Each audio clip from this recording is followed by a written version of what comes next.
Halo, Assalamualaikum warahmatullahi wabarakatuh. Bertemu lagi dengan Bu Murni pada hari ini Kamis. Semoga sehat terus ya, semangat terus belajarnya. Nah, pada hari ini kita akan belajar tentang matematika, SBDP, kemudian dilanjutkan tema 1. Oke, baiklah. Kita langsung ke pembahasan pertama matematika ya. Semangat! Nah, tentang matematika kita masih belajar tentang operasi bilangan bulat. Sekarang kita belajar tentang penambahan dan pengurangan. Coba lihat contoh, lihat di sini ya. Di sini ada operasi bilangan bulat yaitu penambahan dan pengurangan. Lihat, nomor 1, 5 tambah min 8. Kita lihat bilangan yang lebih besar adalah min 8. Berarti kita lihat yang lebih besar ada min 8. Hasilnya pasti negatif. Jangan salah, min sama negatif itu sama pengertiannya ya. Karena 8 itu lebih besar, maka kita tulis hasilnya pasti negatif. Nah, sekarang 8 dikurang 5 sama dengan min 3. Yang nomor 2 lihat. Min 4 ditambah 6, yang lebih besar positif 6, maka hasilnya pasti positif. 6 dikurang 4 sama dengan 2. Yang nomor 3 lihat, yang nomor 3 min 10 dikurang min 5. Caranya begini, menjadi sama dengan min 10 ditambah min 5. Kalau logikanya gini, utang 10 ditambah utang 5, berarti hasilnya negatif 15. Seperti itu. Yang nomor 4, 8 dikurang min 3. Artinya gimana? Kalau negatif bertemu negatif dia positif. Jadi tambah. Berarti begini. 8 ditambah 3. Berarti sama dengan 11. 8 dikurang min 3 sama dengan 8 ditambah 3 sama dengan 11. Nah, sekarang min 3 dikurang min 4 sama dengan, ini kan negatif bertemu negatif, jadi positif. Saya tulis di bawah menjadi min 3 ditambah 4 sama dengan 4-nya lebih besar, 4 dikurang 3. Hasilnya 1. Nah, itu penjumlahan atau penambahan dan pengurangan. Bagaimana kalau perkalian dan pembagian? Lihat, perkalian dan pembagian. Rumusnya sama, perkalian dan pembagian.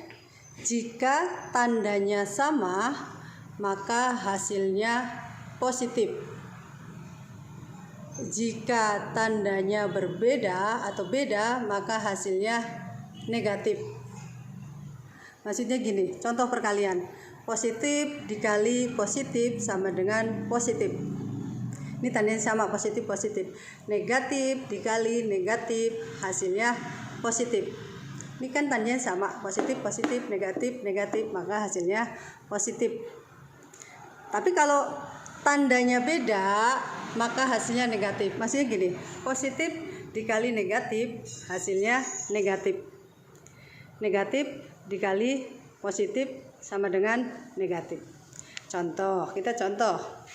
3 kali 2 sama dengan berapa? Ini positif, ini positif. 3 kali 2 hasilnya positif, 6. Negatif 7 kali negatif 7. Ini negatif kali negatif, hasilnya positif. 3 kali 7 sama dengan 21. Kemudian, ini yang beda. tandanya beda. 7 kali negatif 5. 7 positif, negatif 5. Positif kali negatif, hasilnya negatif. Menjadi negatif 35. Kemudian negatif 8 dikali 4. Negatif kali positif, hasilnya negatif. Negatif 8 kali 4, 32. Ini untuk perkalian. Sama, pembagian juga sama rumusnya. Jika tandanya sama, maka hasilnya positif. Jika tandanya beda, maka hasilnya negatif. Contoh, positif dibagi positif sama dengan positif. Negatif dibagi negatif sama dengan positif. Positif, positif, positif. Negatif dibagi negatif, positif. Tapi kalau tandanya beda, positif dibagi negatif hasilnya negatif. Negatif dibagi positif hasilnya negatif. Contoh, 16 positif dibagi 2 positif. 16 bagi 2 sama dengan hasilnya pasti positif. 8. Kemudian negatif dibagi negatif. Negatif 21 dibagi negatif 7. Ini hasilnya positif. 21 bagi 7 berarti 3. 27 dibagi negatif 3. Ini positif, ini negatif. Hasilnya pasti negatif. 27 bagi 3, 9. Negatif 18 dibagi 3. Karena negatif dibagi positif, hasilnya negatif. 18 bagi 3 sama dengan negatif 6. Bisa ya? Jadi untuk perkalian dan pembagian sama. Jika tandanya sama maka hasilnya positif, jika tandanya beda maka hasilnya negatif. Nah, kita lanjutkan ke SBDP. SBDP yaitu tentang karya seni 2 dimensi. Cirinya gimana? Panjang kali lebar. Contohnya yaitu lukisan. Kalau kita melukis, bisa melukis apa, binatang apa, hanya bisa dilihat panjang kali lebar, itu 2 dimensi. Kemudian kalau karya seni 3 dimensi itu panjang kali lebar kali tinggi. Maksudnya apa? Bisa dilihat dari segala sisi. Contohnya patung, seni kriya anyaman, seni bangunan, arsitektur, itu termasuk 3 dimensi. Dan seni keramik, jadi bisa dilihat dari segi manapun. Bahan membuat patung yaitu tanah liat, logam, batu, dan sebagainya. Kita lanjut ke IPA. Nah, kemarin sudah belajar tentang cara perkembangbiakan tumbuhan. Sekarang cara berkembangbiak hewan. Cara berkembangbiak hewan juga ada 2, yaitu generatif, kawin, dan vegetatif, tidak kawin. Kalau generatif kawin itu ada 3. Ovipar artinya bertelur. Kalau O berarti bertelur. Kalau O bertelur. Bertelur itu caranya ada 2, internal dan eksternal. Kalau internal jadi pembuahannya ada di dalam tubuh betina. Contohnya unggas, ayam, bebek. Kalau eksternal pembuahannya terjadi di luar tubuh hewan betina. Contohnya amfibi. Amfibi itu hewan yang hidup di 2 alam, air dengan darat, ikan dan lain sebagainya. Kemudian vivipar. Kalau ingat vivi itu anak, jadi beranak, melahirkan. Yang di darat gajah, kucing, kelinci, singa, kuda dan lain-lain. Kemudian kalau di air lumba-lumba, paus, pesut dan lain-lain. Kemudian ovovivipar artinya apa? Bertelur dan beranak. Contohnya bunglon, kadal, anakonda, ikan hiu, ikan pari, kuda laut, ular boa dan lain-lain. Kemudian kalau tidak kawin gimana sih binatang? Yang pertama yaitu dengan bertunas. Jadi dia bertunas. Contoh hidra yaitu contoh binatang laut ini. Kemudian fragmentasi. Apa sih fragmentasi? Memotong atau memutuskan bagian tubuhnya sendiri. Contoh cacing pipih. Kemudian kalau membelah diri contohnya adalah amuba. Oke, kita lanjut ke pelajaran IPS. Kemarin sudah membahas tentang negara-negara ASEAN. Kita mulai aja ya. Tentang kegiatan ekonomi negara ASEAN. Kita lihat Indonesia dari Pulau Sumatera, Pulau Jawa, Pulau Madura, Bali, Timor, Papua, Halmahera, Maluku, Sulawesi, Kalimantan. Indonesia sendiri itu pertaniannya yaitu padi yang menghasilkan beras, kemudian perkebunannya teh dan kopi, untuk pertambangannya emas, intan, nikel, minyak bumi. Kemudian ekonomi lain, yaitu perairan. Karena kita terdiri dari banyak lautan, maka perikanan, perindustrian, pariwisata juga sangat menonjol di Indonesia. Kemudian Singapura, ini negara Singapura, ibu kotanya juga Singapura. Dia tidak bertani. Singapura ini merupakan pelabuhan paling tersibuk di dunia. Dia bergerak. Singapura ini bergerak di bidang perbankan, perdagangan, perindustrian, barang-barang elektronik. Nah, ini di Singapura. Kemudian ke Malaysia, ibu kotanya Kuala Lumpur.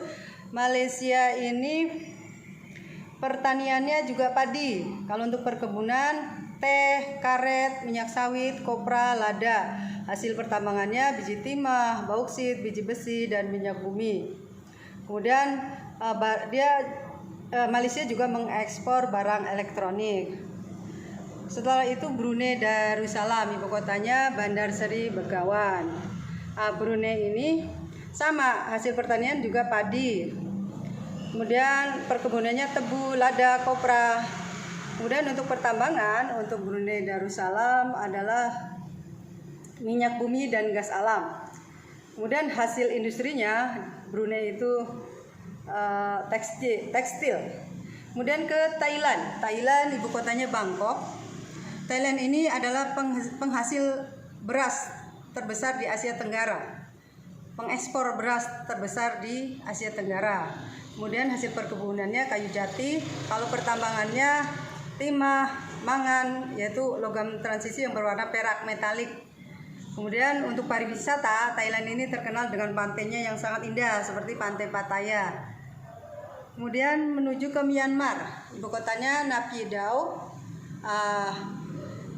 Sama, hasil utama pertanian adalah padi, hasil perkebunannya kapas, tembakau. Kemudian pertambangannya seng, tembaga, emas, perak, timah, dan minyak bumi. Sedangkan untuk hasil industri, semen, tekstil, pupuk, ubin, rami, farmasi, baja, dan makanan ternak. Itu Myanmar. Kemudian lanjut lagi ke Vietnam.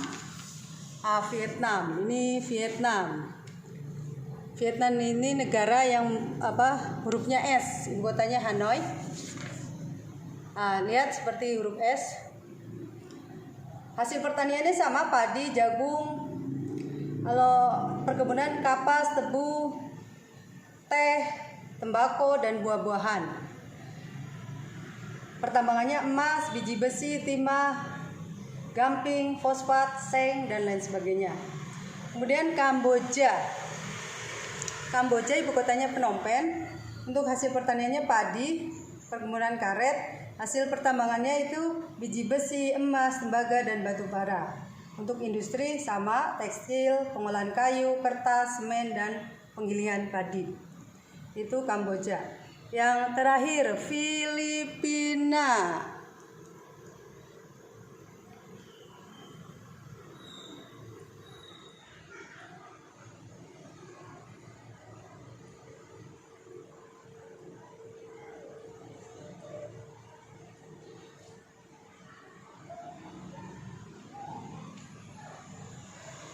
Ya, sebentar tadi ada gangguan HP-nya. Filipina. Ini Filipina, ibu kotanya Manila. Untuk hasil pertaniannya adalah padi. Kemudian perkebunannya kelapa sama tebu. Kalau untuk pertambangannya krom, tembaga, emas, perak, biji besi, dan minyak bumi. Kemudian untuk hasil lainnya yaitu tekstil, otomotif, dan alat-alat elektronik. Kemudian untuk bahasa Indonesia, kemarin bahasa Indonesia belum sempat dibahas ya. Untuk bahasa Indonesia itu tentang ide pokok. Apa sih ide pokok?